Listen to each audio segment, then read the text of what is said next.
Hello, great readers. I'm Belchan. I'm Nimakong. I'm Banchan. In this class, I'll read to all of you a part of Great Expectations. As.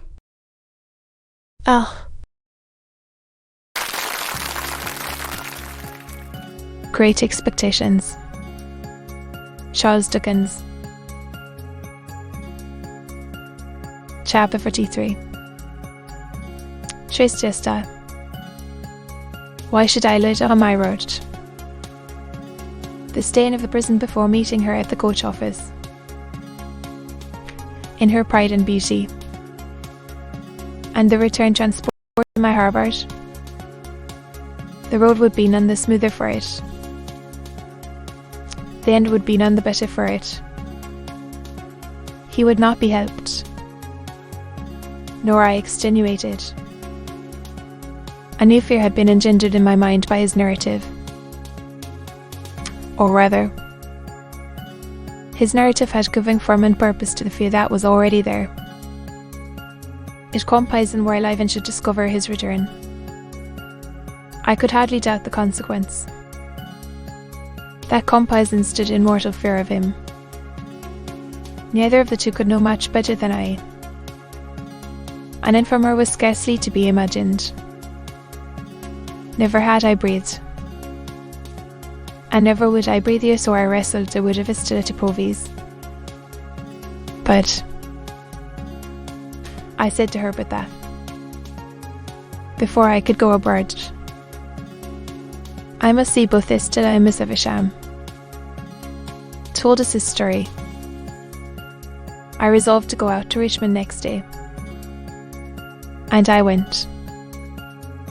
On my presenting myself at Mice, Brenleys, Estella's maid was called to tell that Estella had gone into the country. Where? To Satis house. As usual. Not as usual, I said, for she had never yet gone there without me. When was she coming back? There was an air of reservation in the answer which increased my perplexity. And the answer was that I may believe she was only coming back at all for a little while. I could make nothing of this, except that it was meant that I should make nothing of it. And I went home again in complete discomfiture. Another night consultation with Herbert after Purvis was going home. I always took him home, and always looked well about me. Came back from Miss Havisham's. In the meantime, Herbert and I were to consider separately what it would be best to say. Whether we should devise any pretence of being afraid that he was under suspicious observation, or whether I, who had never yet been abroad, should propose an expedition. We both knew that I had better propose anything, and he would consent. Thwartle. To go down to Joe. But I was capable of almost any meanness towards Joe or his name. Purvis was to be strictly careful while I was gone, and Herbert was to take the charge of him that I had taken.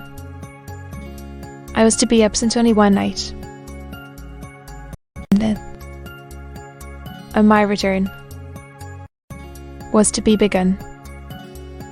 It occurred to me then, and as I afterwards found to Herbert also, that he might be best got away across the water. On that pretence is to make purchases, or the like.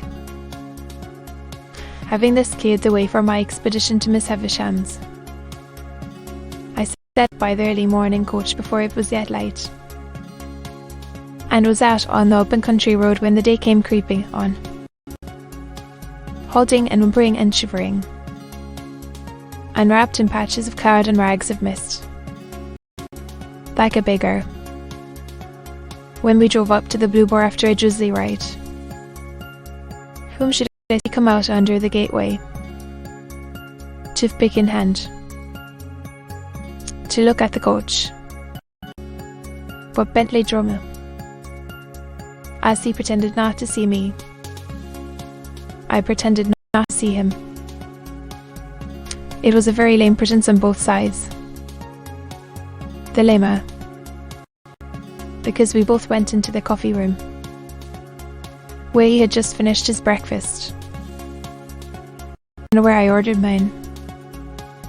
It was poisonous to me to see him in the town, for I very well knew why he had gone there, pretending to read a smurry newspaper long out of date, which had nothing half so legible as local news as the foreign matter of coffee.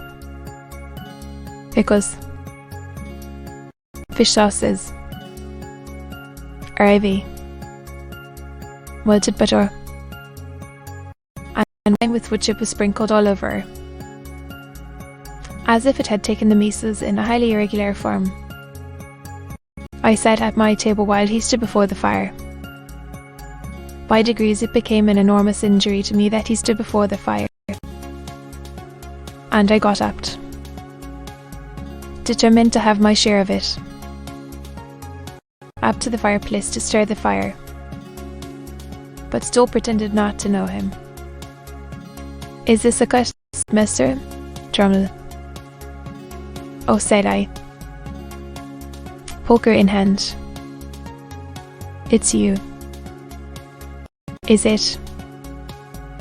How do you do?" I was wondering who it was. Was that? I poked tremendously, and having done so, planted myself side by side with Mr. Drummle, my shoulders squared and my back to the fire. "You have just come down," said Mr. Drummle, edging me a little away with his shoulder. "Yes," said I, edging him a little away with my shoulder. "Beastly place, Drum. You're a part of the country." "Yes," I assent. "Not in the least like it," said Drum. "Here, Mr." Drum looked at his boots and I looked at mine. And then Mr. Drum looked at my boots, and I looked at his. "Have you been here long?" I asked, determined not to yield an inch of the fire. "Enough to be tired of it," returned Drummle, pretending to yawn, but equally determined. "Can't say," answered Mr. Drummle. "Can't say," said I.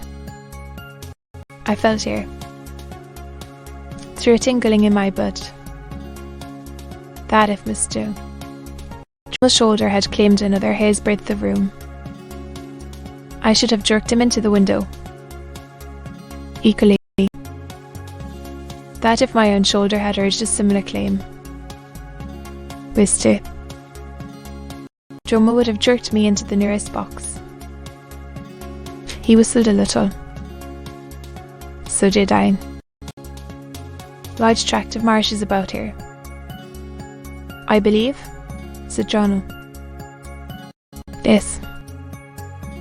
"What of that?" said I. "Mr. Drum looked at me, and then at my boots, and then said, out and laughed. "Are you amused?" "Mr. "No," said he. "Not particularly. I am going out for a ride in the saddle. I mean to explore those marshes for amusement. Out of the way villages there. They tell me. Curious little public house in Smithis and that. Yes. Brought round to the door. I say. Look here. You, sir. The lady won't ride today. Very good. And I don't dine. Very good. And Dromo glanced at me with an insolent triumph on his great old face that got me to the heart. Dull as he was, and so exasperated me. Storybook is said to have taken the old lady and see him on the fire. One thing was manifest to both of us, and that was that until relief came, neither of us could relinquish the fire. There we stood, both squared up before it, shoulder to shoulder and foot to foot, with our hands behind us, not budging an inch. The horse was visible outside in the drizzle at the door. My breakfast was put on the table. Dromo's was cleared away. The waiter invited me to begin. I nodded. We both stood our ground. "Have you been to the grove since?" said Dromo. No, said I. "Yes," I replied. "Very shortly." "How?" "They let you off easily enough," sneered Dromo. "Wist to." "Dromo," said I. "You are not competent to give advice on that subject. When I lose my temper, not that I admit having done so on that occasion." "I do," said Drum, after glancing at him once or twice, in an increased state of smouldering ferocity. I said, "Wist to." "Dromo."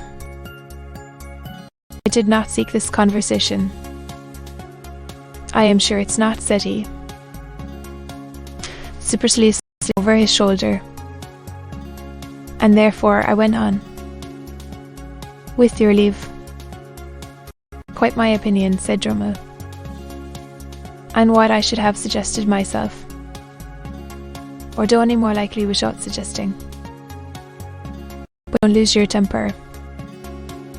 "What do you mean?" "Waiter," said Dromo, by way of answering me. The waiter reappeared. "Look here. You, sir. You quite understand that the young lady don't ride today?" "Quite so."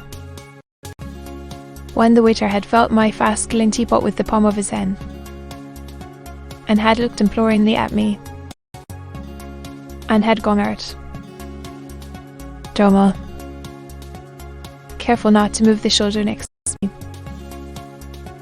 took a cigar from his pocket and bit the end off, but showed no sign of stirring.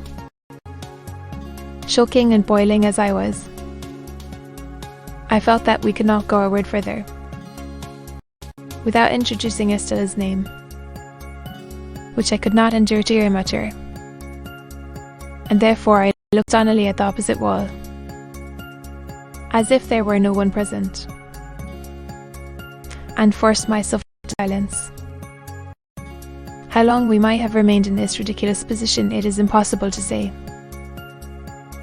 for the incursion of 3 thriving foremost laden by the waiter. I think all came into the coffee room unbuttoning their great coats and rubbing their hands, and before whom, as they charged at the fire, we were obliged to give way. I saw him through the window, seizing his horse's mane, and mounting in his blundering, brutal manner, and sidling and backing away. I thought he was gone, when he came back, calling for a light for the cigar in his mouth, which he had forgotten. From where? Whether from the inn-yard, or the street?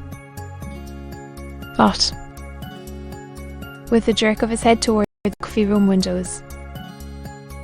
Me of Orlick. Or no. Or after all to touch the breakfast. I washed the weather and the journey from my face and hands. The picture for me never to have entered. Never to have seen. To be continued.